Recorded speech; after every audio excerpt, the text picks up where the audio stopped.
tout le monde, c'est Itarofor, j'espère que vous allez bien. On se retrouve pour l'étape 11 de notre voyage en direction de l'île d'Oléron. Donc cette étape c'est le 11e jour et on part de La Rochelle, là où on était à l'hôtel, en direction de Rochefort, ville pour faire étape avant de finir sur l'île d'Oléron. Donc ce sera une étape assez tranquille le long de la mer et puis je vous laisse avec le voyage.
Je sais pas si vous voyez bien, mais en tout cas, l'essentiel,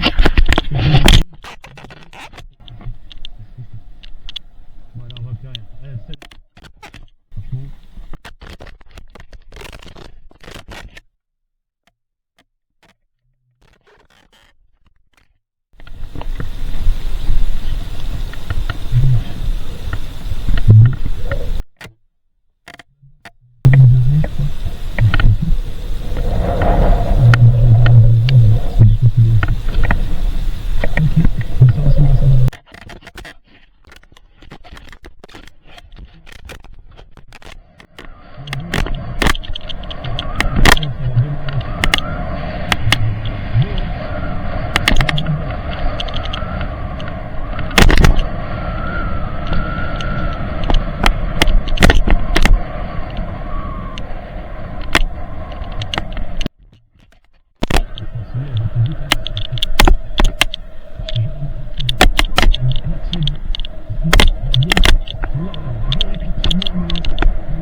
Ok l'équipe, vous inquiétez pas, je vous laisse pas comme ça. Alors dans ce voyage là de La Rochelle jusqu'à Rochefort, la ville étape avant la dernière grosse étape, j'ai fait la rencontre de Juan.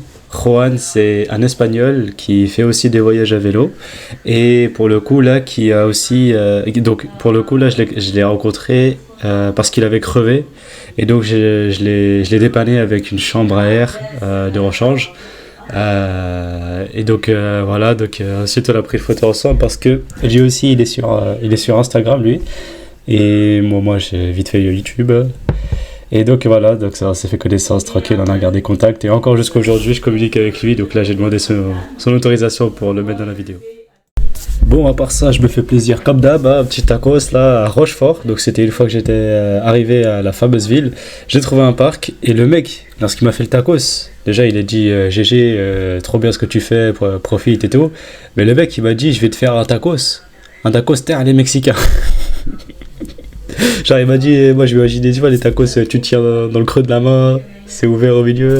Bon, il m'a fait un tacos classique, mais je me souviens plus du goût, mais je crois que c'était pas ce qu'il me promettait, quoi. Voilà, c'était normal. À part ça, est arrivé le moment de décharger le vélo lorsqu'on est arrivé sur l'emplacement du camping. Mais il est arrivé une chose. Bon, bah décidément, je suis pas tout seul dans mon emplacement. Bon, ok, c'est pas un truc de fou, mais la prochaine fois, le pigeon il paye l'emplacement, hein, c'est pas comme ça. Hein. Maintenant, la fameuse camionnette de Scooby-Doo. Alors, c'est quoi l'histoire de cette camionnette? Lorsque j'étais avec Juan et que qu'on avait fini de réparer sa roue, cette camionnette elle est passée devant moi. Et bah, donc elle a attiré notre regard, c'est normal, et comme par hasard, je la retrouve au camping. Et ensuite, j'ai parlé un peu avec on va dire son propriétaire, c'était un couple de personnes âgées. Et il m'a dit c'est la dame qui a choisi le motif. J'en déduis rien, juste c'est elle qui a choisi, c'est voilà. Attention, maintenant je demande toute votre attention. C'est quoi cette arnaque, wesh? J'ai commandé une pizza, le mec il a fait par terre, ou il a jeté, ou il a fait... C'est quoi cette arnaque, wesh? Qui a déjà vu une pizza comme ça, sincèrement, frère? Une pizza, normalement, c'est rond. Là, il y a des excroissances, tu sais même pas pourquoi. En bas à droite, il y a un manche, carrément. tu... tu manges ta pizza avec les doigts. Mais c'est quoi ça? Vas-y, de respect, frère.